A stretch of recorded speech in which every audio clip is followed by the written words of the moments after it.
Good morning dear students. Online class में आपका हार्दिक स्वागत है। कैसे हो आप सभी? आज दिनांक 26 नवंबर 2020 को काफ़ी अच्छी ठंड है, क्योंकि रात में और in the morning early in the morning सुबह बारिश भी हो गई थी।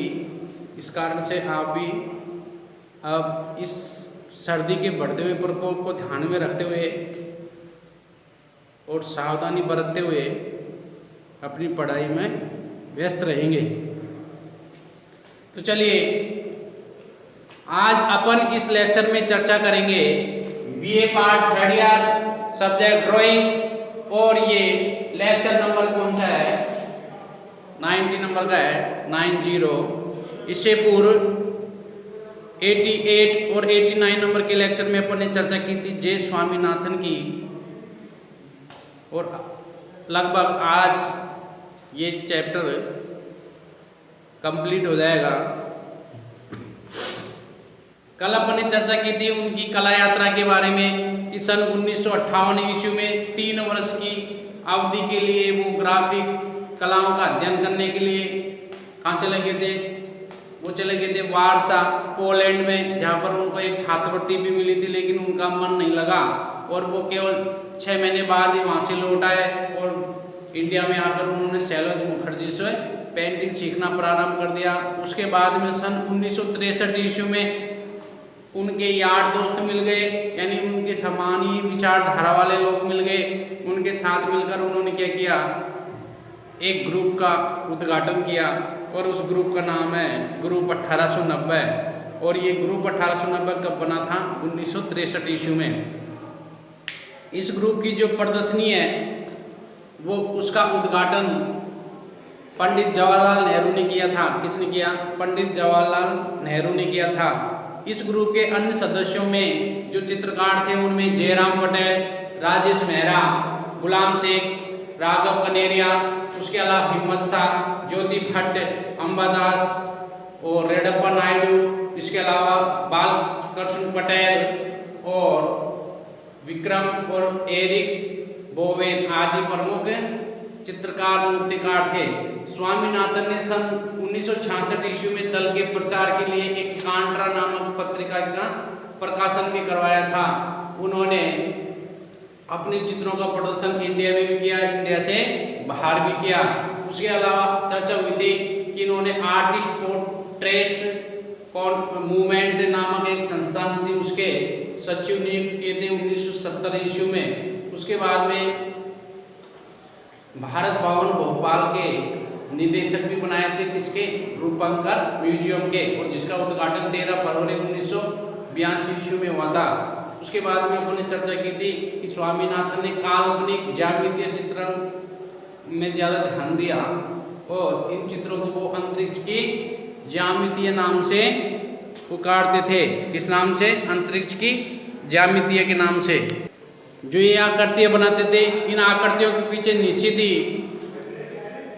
निश्चित रूप से तांत्रिक प्रभाव माना जाता है। कौन सा? तांत्रिक प्रभाव माना गया है। इसी प्रकार से रंग योजनाओं में हल्की और पारदर्शी विशेषताओं को ध्यान में रखते थे। रंग योजनाओं में हल्की और पारदर्शिता को, तथा चित्र केवल रंगों के संयोजन की दृष्टि से ही बनाते थे। चित्र कैसे बनाते थे? रंगों की संयोजन की दृष्टि से, क्योंकि इनके चित्रों में केवल रंग ही होते थे और कोई आकृति नहीं होती थी, केवल रंगों का ही आपस में कंपोजिशन बनाते थे। अपनी कला यात्रा के अंतिम चरण में स्वामीनाथन ने प्रतीक चयन करके इन्होंने प्रतीक चयन किया प्रतीकों के माध्यम से, और उन्हें आड़ी, तिरछी, कोमल, पारदर्शी एवं विशाल, छोटी मोटी इस प्रकार की रेखाओं का, और उसके अलावा पर्वतों का चित्रण किया, और जिन्हें गुरुत्वाकर्षण से मुक्त होकर आकाश में बड़े सहज भाव से विचरण करते हुए पक्षियों को इन्होंने चित्रित किया। कभी कभी इन पहाड़ों पर कोई पक्षी बैठा हुआ, कभी उड़ता हुआ, कभी पक्षी की लंबी पूंछ के रूप में बना दिया, लंबी पूंछ का पक्षी बना दिया।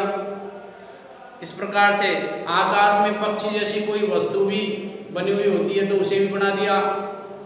जो उड़ती हुई सी नजर आती है, कोई भी वस्तु हो वो आकाश में उड़ती हुई, जैसे चिड़िया बना दी, चिड़िया के साथ में उसका एक अंडा बना दिया और वो उड़ते हुए नजर आ रहे हैं।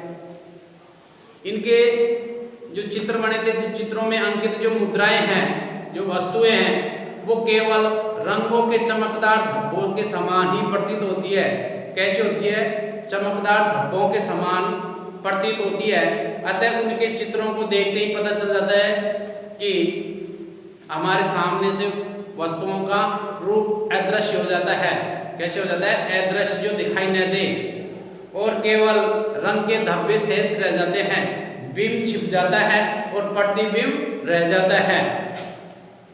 इनके चित्रों में पक्षी, इनके चित्रों में पक्षी नजर आएंगे। पक्षी के अलावा वृक्ष, पर्वत श्रृंखला, वृक्ष नजर आएंगे, पर्वत श्रृंखला नजर आएगी।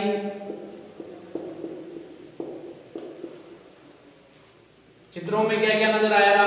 पक्षी, वृक्ष, पर्वत श्रृंखला, पत्थर, वनस्पति, पत्थर भी नजर आएंगे, वनस्पति भी नजर आएगी। उसके अलावा तंत्र रूप,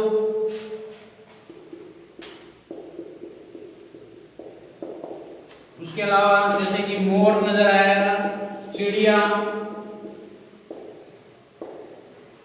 ये सब इनके चित्रों में दिखाई देते हैं।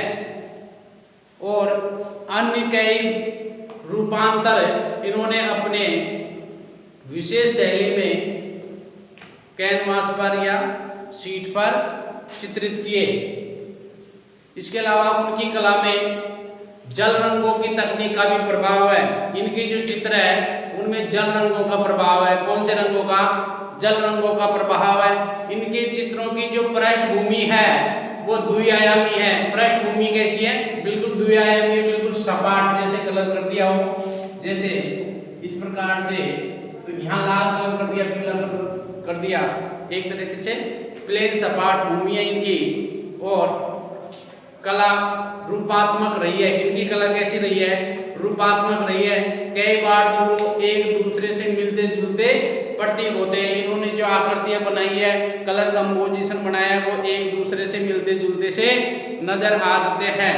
इनका मानना था कि हमारा चिंतन सदैव दर्शन पर आधारित रहा है। जय स्वामीनाथन मानते थे कि जो हमारा चिंतन है वो सदैव किस पर? दर्शन पर आधारित रहा है। किस पर? दर्शन पर आधारित रहा है। हम जीवन और जगत का अध्ययन हमेशा आध्यात्मिक स्तर पर करते हैं। हम जीवन का और जगत का जो अध्ययन है वो आध्यात्मिक स्तर पर करते हैं, ऐसा इनका मानना है। अब पढ़ेंगे अपन इनकी प्रमुख प्रदर्शनियों के बारे में। किसके बारे में? प्रमुख प्रदर्शनियों के बारे में।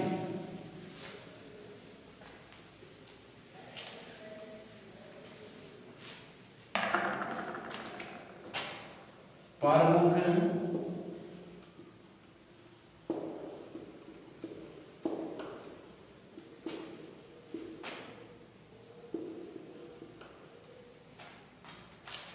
देखो, स्वामीनाथन ने नई दिल्ली में एग्जीबिशन लगाई। कहाँ पर? नई दिल्ली में। उसके अलावा मुंबई में लगाई, भोपाल में, आदि बड़े नगरों में अपने चित्रों की लगभग इन्होंने 20 एकल कला प्रदर्शनियां लगाई। कितनी? 20 एकल कला प्रदर्शनियां लगाई। दोबारा सुनो, जे स्वामीनाथन ने दिल्ली में, मुंबई में, भोपाल जैसे बड़े नगरों में अपने चित्रों की लगभग 20 एकल कला प्रदर्शनी लगाई। एकल का मतलब मैंने आपको बताया था पहले, किसी एक ही चित्रकार के द्वारा लगाई जाने वाली प्रदर्शनी एकल कला प्रदर्शनी कहलाती है। 2 या 2 से अधिक चित्रकारों के द्वारा लगाई गई प्रदर्शनी सामूहिक प्रदर्शनी कहलाती है। तो सामूहिक प्रदर्शनी तो इन्होंने अनेकों बार लगाई, लेकिन लगभग 20 बार करीब इन्होंने एकल प्रदर्शनी लगाई, जिसमें दिल्ली, मुंबई और भोपाल, इन 3 बड़े नगरों को इन्होंने अपना बिंदु बनाया। देश की विभिन्न प्रमुख पत्रिकाओं में भी इनके चित्रों का प्रकाशन हुआ, यानी कि देश की विभिन्न पत्रिकाओं में भी इनके चित्रों के बारे में प्रकाशन हुआ, यानी कि इनके चित्रों की खबर छपी। जब भी ये प्रदर्शनी लगाते हैं, उद्घाटन करवाते हैं, तो उद्घाटन के लिए क्या करता है चित्रकार, किसी भी जानी मानी हस्ती या कोई सीनियर चित्रकार या फिर किसी अधिकारी को बुलाते हैं। जब किसी भी प्रोग्राम में अधिकारी आते हैं तो पत्रकार स्वयं आ जाते हैं, और वैसे भी चित्रकार अपनी कला प्रदर्शनी के लिए किसी श्रेष्ठ अधिकारी को चयनित करते हैं, और वो अधिकारी आकर वहाँ पर दीप प्रज्वलित करते हैं, रिबन काटते हैं और उस कला का अवलोकन करते हैं, और श्रेष्ठ कार्य की वहाँ प्रशंसा होती है, और दूसरे दिन मीडिया में, टीवी में आदि में खबर छप जाती है। इस प्रकार से न जाने कितनी बार मेरी भी अखबारों में कला प्रदर्शनियों की फोटो के सहित न्यूज आई हुई है। आप जब कॉलेज आएंगे तो मैं आपको दिखा पाऊंगा। तो देश की विभिन्न प्रमुख पत्रिकाओं में भी इनके लेख छपे, इनके चित्रों के बारे में छपे, और उसके अलावा अमेरिका, इंग्लैंड, ब्राजील आदि देशों की इन्होंने यात्रा भी की, और यात्रा करते समय इन्होंने कला का अध्ययन भी किया, स्केच भी बनाए और चित्र भी बनाए।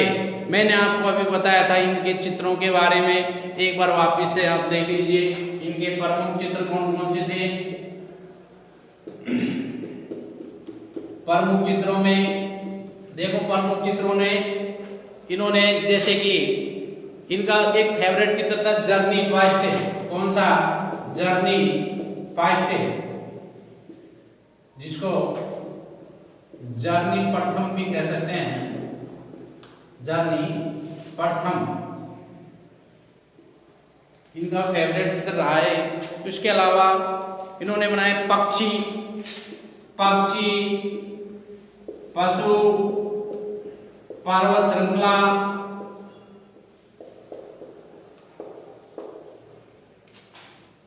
पक्षी बनाए, पशु बनाए, वृक्ष बनाए। वृक्ष भी इनके चित्रों में खूब सारे देखने को मिल जाते हैं। उसके अलावा पत्थर बनाए, वनस्पति,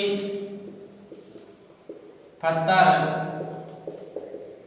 वनस्पति, चिड़िया व अंडा, चिड़िया का अंडा भी इन्होंने अपनी पेंटिंग में बनाया। उड़ती हुई चिड़िया इन्होंने बनाई,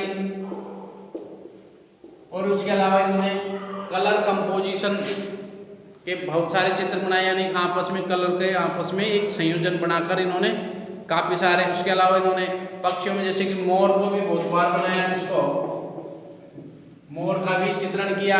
उसके अलावा और तंत्र रूप के भी चित्र मिलते हैं। कौन से? तंत्र रूप के चित्र, जैसे तांत्रिक बनाते हैं ना, वैसे तंत्र मंत्र वाले। तो देखो जर्नी पास्ट है, पक्षी, पशु, पशु में तो कितने के बराबर था, कोई एक दो बनाए होंगे स्केच। बाकी पर्वत श्रृंखला, चिड़िया व अंडा, वनस्पति, पत्थर, वृक्ष, उड़ती हुई चिड़िया, मोर और तंत्र रूप आदि प्रमुख रूप से इनके चित्र माने गए हैं। इसके अलावा और इनके प्रमुख चित्र कौन कौन से हैं, तो देखिए आप स्क्रीन पर ये आपको दिखाए जा रहे हैं। यहाँ पर इनके प्रमुख चित्र जल्दी से देखिए।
तो ये देखिए आपने इनके प्रमुख चित्र है, आपको समझ में आएगा इन्होंने किस प्रकार के चित्र बनाए थे। ठीक है, इसके बाद में अपन बात करेंगे जे स्वामीनाथन के प्रमुख सम्मान और पुरस्कार के बारे में।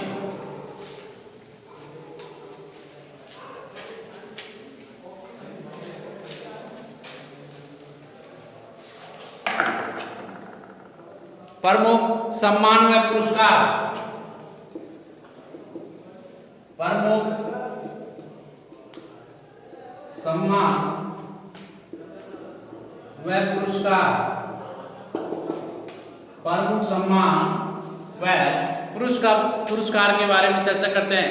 तो देखिए 1968 ईस्वी में भारत में आयोजित अंतरराष्ट्रीय त्रिनाले में इन्हें सम्मानित किया गया था। किसमें? 1968 ईस्वी में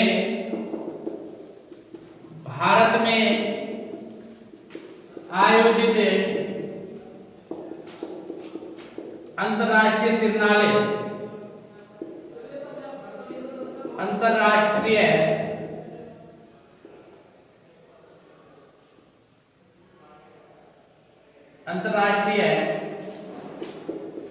त्रिनाले प्रदर्शनी में सम्मानित किया गया। कब किया गया? 1968 ईस्वी में भारत में आयोजित अंतरराष्ट्रीय त्रिनाले प्रदर्शनी में इनको क्या किया? सम्मानित किया गया। उसके बाद में नेहरू फेलोशिप प्रदान की गई। कौन सी? नेहरू फेलोशिप, नेहरू फेलोशिप प्रदान की गई, प्रदान की गई। कौन सी फेलोशिप? नेहरू फेलोशिप इनको प्रदान की गई, जिसमें देश में भ्रमण तथा शोध कार्य करने का प्रावधान था। जो ये नेहरू फेलोशिप मिली थी, ये एक ही शर्त पे मिली थी कि इनको शोध कार्य करने पड़ेंगे और देश में भ्रमण करना पड़ेगा, कला का प्रचार प्रसार करना पड़ेगा। और इन्होंने किया भी नेहरू फेलोशिप के अंतर्गत। तो दोबारा सुनो, नेहरू फेलोशिप प्रदान की गई जिसमें देश में भ्रमण तथा शोध कार्य करने का प्रावधान मिला। इसके अलावा 1969 ईस्वी की बात है, 1969 ईस्वी में क्या हुआ ऐसा? 1969 में साओ पाउलो, कहां पर है? ब्राजील में। तो ब्राजील की साओ पाउलो की द्विवार्षिक प्रदर्शनी में अंतरराष्ट्रीय जूरी के लिए इन्हें सदस्य बनाया गया। किसके लिए? 1969 ईस्वी में साओ पाउलो ब्राजील की, साओ पाउलो ब्राजील की, साओ पाउलो ब्राजील की द्विवार्षिक प्रदर्शनी में, इसमें द्विवार्षिक प्रदर्शनी में, द्विवार्षिक प्रदर्शनी क्या होता है? यानी कि वह कला प्रदर्शनी जो 2 साल के अंदर, यानी 2 साल में एक बार प्रदर्शित की जाए, यानी कि वह कला प्रदर्शनी जिसका आयोजन 2 साल में एक बार किया जाए तो वो होती है द्विवार्षिक।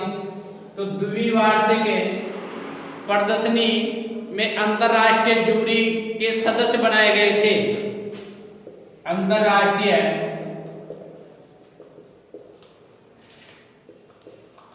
जूरी के सदस्य बनाए गए थे।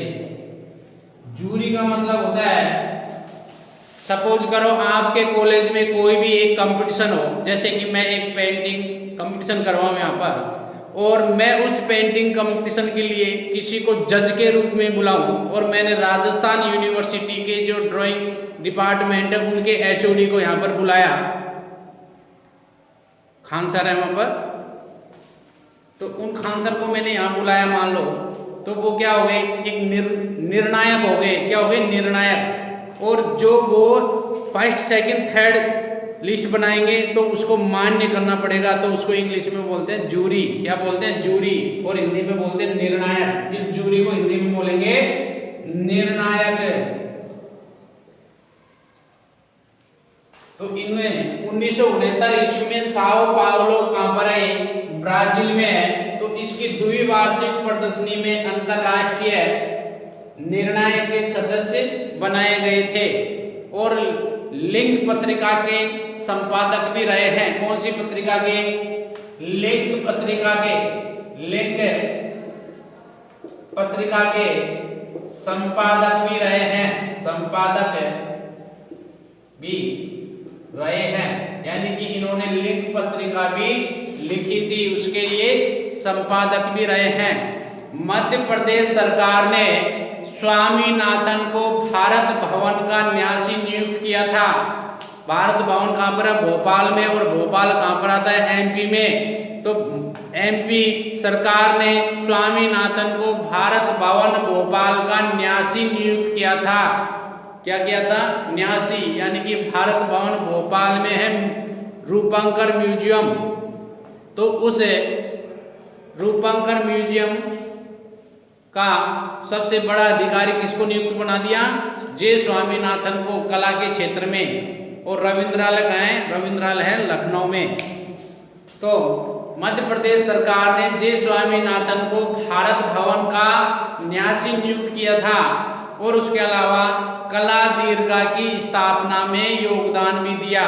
तो ये जो स्वामीनाथन थे, इन्होंने भारत भवन भोपाल में जो कला प्रदर्शनी होती थी उसमें ये योगदान देते थे।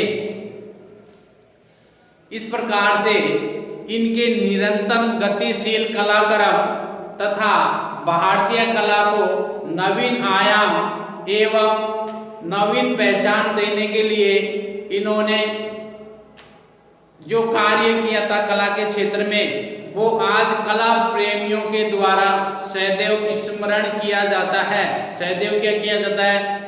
स्मरण किया जाता है। यानी कि जे स्वामीनाथन के चित्रों को आज हम पढ़ते हैं तो इनके चित्रों को पढ़ने से इनकी यादें तरोताजा हो जाती है। तो ये पढ़ा अपने किसके बारे में? ये पढ़ा अपने आज जे स्वामीनाथन की कला प्रदर्शनी के बारे में, उनके प्रमुख चित्रों के बारे में। इसके अलावा उनकी जो प्रदर्शनियां हुई थी वहां से उनको कौन कौन से सम्मान मिले थे, पुरस्कार मिले थे, उसके बारे में चर्चा हुई। तो आपको इनके चित्रों के बारे में भी मैंने अभी बताया।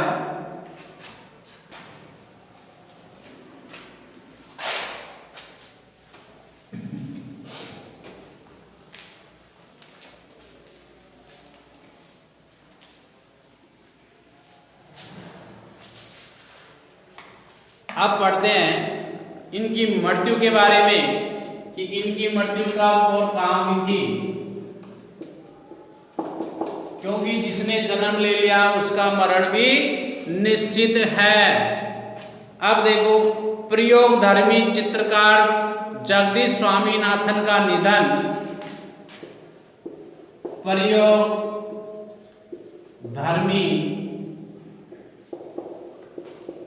चित्रकार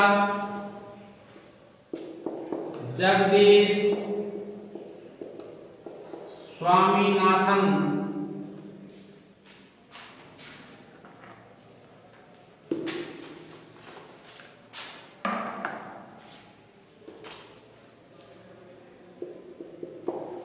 जे स्वामीनाथन प्रयोगधर्मी क्यों कहा है? क्योंकि इन्होंने अपने चित्रों में नए नए प्रयोग किए थे। तो प्रयोगधर्मी चित्रकार जे स्वामीनाथन का निधन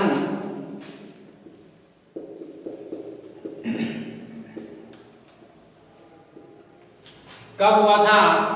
24 अप्रैल 1994 को। कब? 24 अप्रैल 1994 ईस्वी को। यानी कि मात्र 65 वर्ष की आयु में, कोष्टक में लिख लो, मात्र 65 ईयर्स के थे, तब 65 वर्ष की आयु में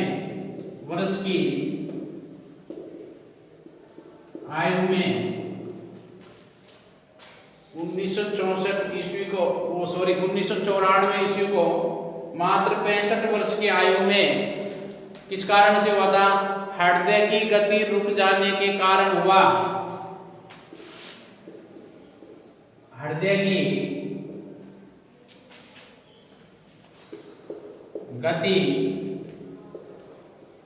रुक जाने के कारण हुआ।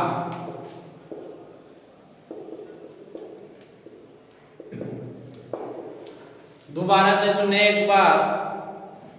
चर्चा कर रहे हैं अपन जे स्वामीनाथन चित्रकार की मृत्यु के बारे में।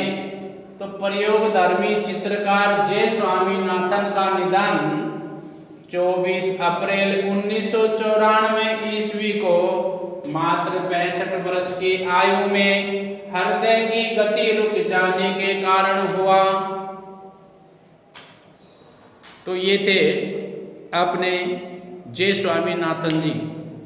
इनके बारे में, इनके जन्म के बारे में, इनका पूरा नाम, इनके पिता और इसके अलावा इनकी प्रारंभिक शिक्षा, कला शिक्षा और कला यात्रा, और इन्होंने कौन कौन से पत्र पत्रिकाएं संपादित किए, और उसके अलावा ये किस प्रकार के चित्र बनाते थे, इनकी चित्रों की विशेषताएं, इनके प्रमुख चित्र, इनकी कला प्रदर्शनियां, इनकी विदेश यात्रा, इनके प्रमुख सम्मान, पुरस्कार, और उसके बाद अपन ने पढ़ा इनकी मृत्यु के बारे में।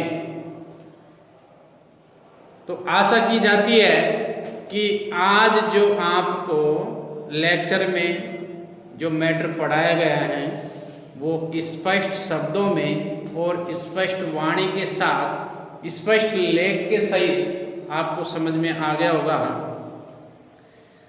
अब आप इन लेक्चर्स का जो आपको प्राप्त हो रहे हैं उनके नोट्स बना लेंगे, और लगता है कि इस वर्ष इस सेशन में कॉलेज शायद ही खुले, कोई कह नहीं सकता। इसलिए आप बेफिक्र रहें और अपनी पढ़ाई जारी रखें। लगभग आपका कोर्स तो 47 लेक्चर में ही कंप्लीट हो गया था, लेकिन मैंने वापस से फ़ोटो एडिटिंग के साथ में दोबारा से कोर्स कराने का प्रणय लिया था। अब अपना चल रहा है 90 यानी 90 नंबर का लेक्चर चल रहा है। इसका मतलब है कि 10 से 15 लेक्चर के अंदर आपका ये कोर्स दोबारा से कंप्लीट हो जाएगा। यदि आप डिमांड करेंगे तो मैं इसे तीसरी बार वापस से प्रारंभ कर दूंगा, लेकिन आपके अच्छे मार्क्स आने चाहिए। कल ही रिजल्ट आया बीए फाइनल ईयर का, तो आपकी जो क्लास है, अब आप फाइनल में हो, तो आपसे पूर्व जो फाइनल में 2 स्टूडेंट थे अपनी चित्रकला में, दिनेश प्रजापति और एक जने का नाम भूल गया, उन लोगों की मार्कशीट देखना। उनके पॉलिटिकल में तो 97 नंबर आए। कितने में से? 200 में से। हर एग्जाम 200 नंबर का था। पॉलिटिकल में आए उसके 97। उसके बाद ज्योग्राफी थी, ज्योग्राफी में आए उसके, ज्योग्राफी में थे उसके 122 नंबर। ज्योग्राफी में कितने थे? 122 नंबर। कितने में से? 200 में से। और उसके बाद ड्राइंग भी थी, और ड्राइंग में आए उसके 170 नंबर। कितने? 170 नंबर, जिसमें से प्रैक्टिकल था 120 नंबर का। 120 में से उसको प्राप्त हुए 113 नंबर। क्यों हुए? क्योंकि उसने बहुत अच्छी मेहनत की थी, चित्र बनाए थे, और उसके प्रैक्टिकल में इसी कारण से अच्छे मार्क्स आ गए। तो आप भी अभी से स्केच बनाना प्रारंभ करेंगे, नोट्स बनाएंगे, बार बार उन्हें पढ़ेंगे, तो आपके भी अच्छे नंबर आएंगे। अब इन्होंने रिकॉर्ड तोड़ा है कि भाई 170 नंबर प्राप्त किए हैं। अब आपको 200 में से 170 लाएंगे, लेकिन इससे ज़्यादा नंबर लाना है आपको। 185 नंबर का टारगेट होना चाहिए आपका। कितना? 185 नंबर आने चाहिए 200 में से। चलो कोई दिक्कत नहीं, आप ला सकते हैं, मुझे ऐसी आशा है। मिलते हैं नेक्स्ट लेक्चर में, तब तक के लिए जय हिंद, जय भारत, भारत माता की जय हो।